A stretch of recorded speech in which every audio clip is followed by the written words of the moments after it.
आज हम सीखेंगे कि प्रार्थना कैसे करें। हालेलुया। प्रार्थना कैसे करना चाहिए। प्रार्थना का एक सिस्टम होता है, चाहे प्रार्थना हो, चाहे आराधना हो, उपवास हो, हर एक चीज़ का वचन पढ़ने का एक सिस्टम होता है। तो आज मैंने एक विषय लिया है, प्रार्थना कैसे करें, क्योंकि अधिकतम लोगों को मैं देखता हूँ कि प्रार्थना कैसे भी शुरू कर देते हैं और जब फल नहीं मिलता, वो जॉय या वो ग्रेस महसूस नहीं होती, तो लोग प्रार्थना में ढीले होते हैं, ढीले। तो हमको प्रार्थना करना सीखना है, हमको दिन ब दिन किसी चीज़ को सीखना है। हालेलुया। यीशु मसीह ने कहा, सांप के समान चतुर बनो। क्यों? जो सांप शैतान था, जिसके कारण पाप हुआ था सांप के रूप में, पर सांप एक्चुअल में शैतान नहीं है, उसके अंदर शैतान आया था। हालेलुया। तो कहा कि सांप के समान बनो। सांप के बारे में आप पढ़ेंगे तो आपको पता चलेगा कि सांप समय समय पर अपनी केंचुली बदलता है, एक नए जीवन को, एक नई बॉडी को धारण करता है। तो वैसे ही हम देखते जाएंगे, अगर एक बच्चा है, वो दूध पी रहा है, लेकिन 5 साल होने के बाद भी दूध पी रहा है, तो फिर वो बच्चा जो बच्चा है, उसका विकास सही से नहीं हुआ है। तो वैसे ही जब हम प्रार्थना में आने लगे, तो हम टूटे फूटे शब्दों से कैसे भी प्रार्थना कर लेते थे, चलता था। लेकिन हम जैसे जैसे बढ़ रहे हैं, तब भी हमारी प्रार्थना वही टूटी फूटी है। हम कहेंगे हमारा पिता तो टूटी फूटी प्रार्थना सुनता है, वो नहीं सुनता है। हालेलुया। तो हमको सीखना है प्रार्थना कैसे करें। तो आइए वचन से सीखते हैं कि प्रार्थना कैसे करें। आप सभी को जय मसीह की। वचन के लिए मैं आप सबका स्वागत करता हूँ। मैं प्रार्थना करता हूँ कि आज की बाइबल टीचिंग आपके जीवन में बहुत ऐसे बदलाव को लेकर के आए, और मैं प्रार्थना करता हूँ परमेश्वर की, जब इस प्रार्थना को करना आप सीखें, आपके जीवन अद्भुत रीति से आपके आत्मिक जीवन में बदलाव लेकर के आए और आप आत्मा में उन्नति करते जाएं। पिता, मैं तुझसे विनती करता हूँ यीशु मसीह के नाम में, जितने लोग सुनते हैं और जो सुनेंगे प्रभु, जिन तक के वचन जाए, अद्भुत रीति से उनके जीवन में काम करें। आमेन, आमेन, आमेन। तो प्लीज़ वचन को ध्यान से सुनिएगा, क्योंकि एक बात भी अगर आप मिस कर देंगे तो आप शायद वो चीज़ें नहीं सीख पाएंगे जो मैं आपको सिखाना चाह रहा हूँ। तो प्लीज़ समय निकाल करके जब आप फ्री रहें तब वचन को सुने, ताकि आप पूरा उसको सुने। हमको वचन को ऑनर देना है। वचन परमेश्वर, आप मुझे आदर आदर मत दीजिए। मैं इतना योग्य नहीं हूँ और मैं इतना योग्य बनना भी नहीं चाहता हूँ कि मेरे परमेश्वर को छोड़ कोई मुझे आदर दे। तो हमको आदर देना है वचन का, बोलने वाला कोई भी हो। यीशु मसीह ने कहा, जो कोई बालक को मेरे नाम से ग्रहण करता है ना, वो मुझे ग्रहण करता है। तो आप मुझे मत देखिए, इन वचनों को सुनिए। ये परमेश्वर का अनुग्रह होता है किसी किसी पे कि उठाता है। तो मेरा ये काम नहीं है, मेरे पास बहुत सारे काम है करने के लिए, पर ये मेन मेरा काम है।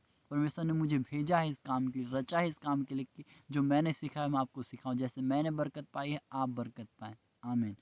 तो एक एग्जाम्पल है बाइबल में, एग्जाम्पल नहीं है, घटना है, इंसिडेंट है।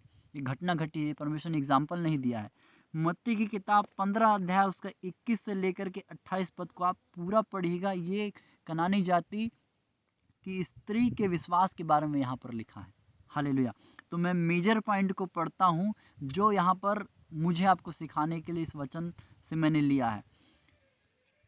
मत्ती की किताब 15 अध्याय उसके 24 पद में इस प्रकार से लिखा, उसने उत्तर दिया, इज़राइल के घराने की खोई हुई भेड़ों को छोड़ मैं किसी के पास नहीं भेजा गया। पर वो आई और यीशु को प्रणाम करके कहने लगी, हे प्रभु मेरी सहायता कर। आमीन। क्या कहने लगी? उसने बोला, जब वो अपनी बच्ची की प्रॉब्लम लेकर के आई थी, तो कहा, यीशु मसीह, मैं इज़राइल की खोई हुई भेड़ों को छोड़ और किसी के पास नहीं भेजा गया। तो फिर भी वो आई और प्रणाम करके कहने लगी, प्रणाम, झुक गई। अगर हम इसको इंग्लिश में पढ़ते हैं तो लिखा वर्शिप, वर्शिप करके कहने लगी। हालेलुया। अब हम मेन बात में आते हैं। आप राजाओं के बारे में पढ़िए, राजाओं का इतिहास पढ़िए कि राजा के पास कोई राज दरबार में आता था तो एकदम से घुटने टेक करके, रो रो के, आंसू छाती पीट पीट के उनसे अपनी बात नहीं कहता था कि राजा, मेरे को वो आदित्य ने मारा या फिर उसके घर वालों ने मेरे को मारे। हालेलुया। इस प्रकार से एकदम डायरेक्टली कोई राजाओं के पास जाकर के अपनी समस्या नहीं बताने लगता था। एक एक सिस्टम था कि कोई राजा के पास आएगा, बोला, राजा तू महान है, यीशु मसीह तू महान है। जैसे मैं एग्जांपल ले रहा हूँ, राजा तू लंबा जिए, राजा तेरे बच्चे आशीषित हो, राजा तू हर एक लड़ाई में विजय हो, राजा तू जहाँ जाए लोग तेरा आदर करें, तेरा पराक्रम बढ़ता जाए, तेरी सेना बढ़ती जाए। इस प्रकार से राजा की बढ़ाई करते थे।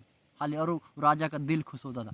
उसके बाद धीरे से अपनी बातों को रखते थे, बताते थे कि फिर राजा पूछता था कि हाँ बताओ तुम्हारी क्या समस्या है, तुम क्यों आए हो मेरे पास। इस प्रकार से होता था। आप जब थोड़ा ढूंढेंगे, गूगल स्टडी करेंगे, वो पता चल जाएगा, सिंपल सी बात है। तो इस प्रकार से राजा को ऑनर दिया जाता था। तो वैसे ही हमारा परमेश्वर, लोगों को पता नहीं है कि परमेश्वर के पास कैसे जाना चाहिए। पुराने नियम को पढ़िए, जब लोग जाया करते थे परमेश्वर के भवन में, तो कितना सोना चांदी और बहुत कुछ लेकर के जाते थे। पर आज ये सारी चीज़ें यीशु मसीह ने बदल दिया।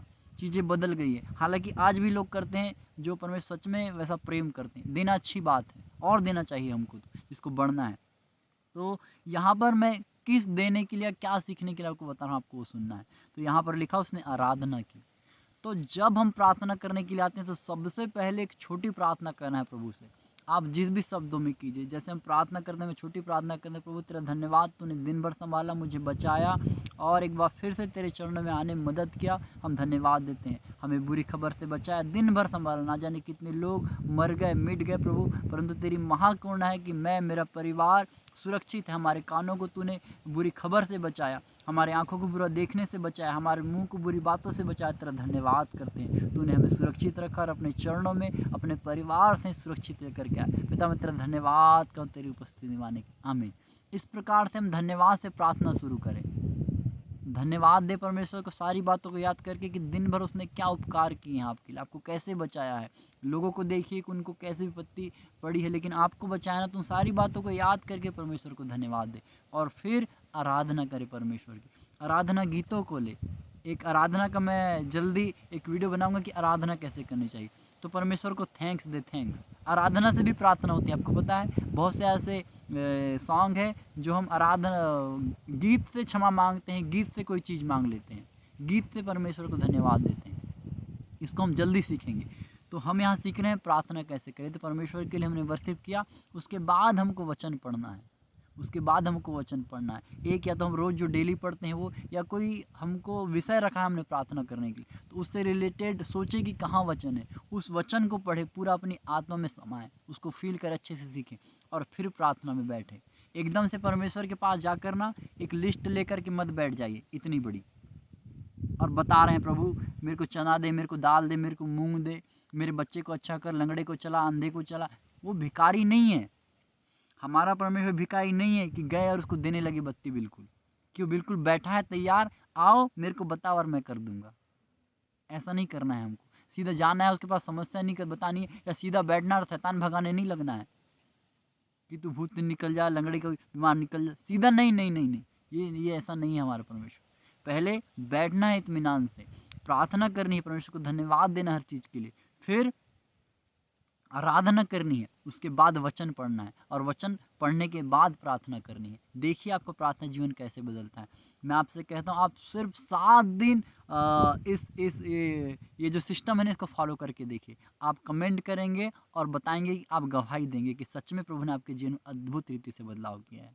जब आप पहले आएंगे, परमेश्वर को धन्यवाद देंगे, आराधना करेंगे, वचन पढ़ेंगे और फिर प्रार्थना करेंगे, आप देखेंगे अद्भुत रीति से अपने जीवन में बदलाव को। ये मेरा प्रैक्टिकल, मैं आपको प्रैक्टिकल अपना दे रहा हूँ कि मैंने ऐसे करके सीखा है। मैंने भी किसी से सीखा, मैं नहीं बोलना मैं खुद से सीखा। मैंने अधिकतम वचन अगर किसी से सीखा है तो परमेश्वर की आत्मा से, परमेश्वर से सीखा है। बाइबल में जितने टीचर हैं, हर एक अध्याय में एक टीचर है, अगर आप ध्यान से पढ़ेंगे तो। एक तो मेन हमारा टीचर है परमेश्वर, जिसने मूसा को सिखाया। पवित्र आत्मा हमारा टीचर है, यीशु मसीह हमारा टीचर है, मत्ती टीचर है, यसाह टीचर है, एलिसा टीचर है, इलिया टीचर है, दानियल टीचर है। बहुत सारे टीचर हैं। हम जिसको पढ़ते हैं, जिस कैरेक्टर को, वो आत्मा हम में समाती, तभी तो हम बोलते हैं प्रभु दानियल के समान मेरे को बुद्धि दे, यूसुफ के समान पवित्रदायी दे, यीशु मसीह के समान चरित्र दे। वो हमारे आदर्श हैं। तो हर कोई जिसने यहाँ बाइबल में लिखा है ना, प्रेरित पौलुस एक टीचर है, तो हम वो टीचर हमको सिखाते हैं। इसलिए वचन में लिखा तुम्हारा अभिषेक तुमको सिखाएगा। तो जब हम सीखने के लिए बैठेंगे प्रभु के पास प्रार्थना को, तो जितने प्रार्थना योद्धा हैं उनकी आत्मा हमें सिखाएगी। वो आत्मा है पवित्र आत्मा। तो जो उनमें था वो हम में आएगा और हमें सिखाएगा। तो जब आप वचन से प्रार्थना करेंगे ना, आप अद्भुत रीति से अपने प्रार्थना जीवन बदलाव को देखेंगे और आप गवाही देंगे। मैं आपसे कह रहा हूँ आप जल्दी गवाही देने के लिए आएंगे कि सच में परमेश्वर ने इन वचनों के द्वारा आपको आशीषित किया है। आमीन। मैं धन्यवाद देता हूँ पिता इन सब लोगों से जो इस वचन को सीखते हैं प्रभु। हर एक जन तक के वचन पहुँचे प्रभु, जिन्हें प्रार्थना करना नहीं आता और जो अपने प्रार्थना के जीवन बदलाव को चाहते हैं प्रभु, तो उनके जीवन में इन वचनों को लेकर के जा पिता। क्योंकि हर घर में, इंडिया में, पूरे वर्ल्ड में पिता, आज हर घर में फ़ोन है पिता। वो फ़ोन अच्छे कामों के लिए इस्तेमाल करने पाए। कोई चीज़ तूने बनने दी है इस दुनिया में, वो कहीं ना कहीं हमारे फ़ायदे के लिए, हम उससे फ़ायदा ले सके प्रभु, लोग सीख सके वचनों को। इस यूट्यूब से तू मदद कर पिता। जितने भी प्रार्थना के नीडर हैं, जिनका आवश्यकता है पिता इस वचन की, उन लोगों तक के इस वचन को जाने में तू मदद कर। वचन में लिखा मनुष्य से तो नहीं परंतु परमेश्वर सब कुछ हो सकता है, ना बल से ना शक्ति से, परंतु तेरी आत्मा के द्वारा होगा प्रभु। पवित्र आत्मा, मैं आपको बोलता हूँ यीशु मसीह के नाम में कि आप लेकर के जाइए इस वचन को, बहने दीजिए जल की धारा की नाई, और इस वचन से लोग बहुतायत से आशीष पा सके। मैं धन्यवाद देता हूँ आपने ऐसा कर दिया। इस वचन को तेरे लहू में छिपाता हूँ, इस मीडियम को तेरे लहू में छिपाता हूँ। कोई भी शैतान की बातें, बुरी बातें इस वचन को छिपा ना सके यीशु मसीह के नाम में। पिता, लाखों लोगों के लिए गवाहियों का, बरकतों का कारण बने। मैं धन्यवाद करता हूँ आपने ऐसा कर दिया। आपने दुआ सुना, धन्यवाद। दुआ यीशु मसीह के नाम मांग, आमीन आमीन आमीन आमीन। हालेलुया। मेरा परमेश्वर आपको बहुत ऐसे आशीष। आप सभी को फिर से जय मसीह कि आप सभी लोग मेरे लिए स्पेशल प्रार्थना में मुझे याद रखिए कि प्रभु जिस कालिंग को लेकर के, जिस अभिषेक को लेकर के मुझे उसने खड़ा किया, मैं उसमें पूरी ईमानदारी दे सकूं और अपनी सेवा को पूरी कर सकूं।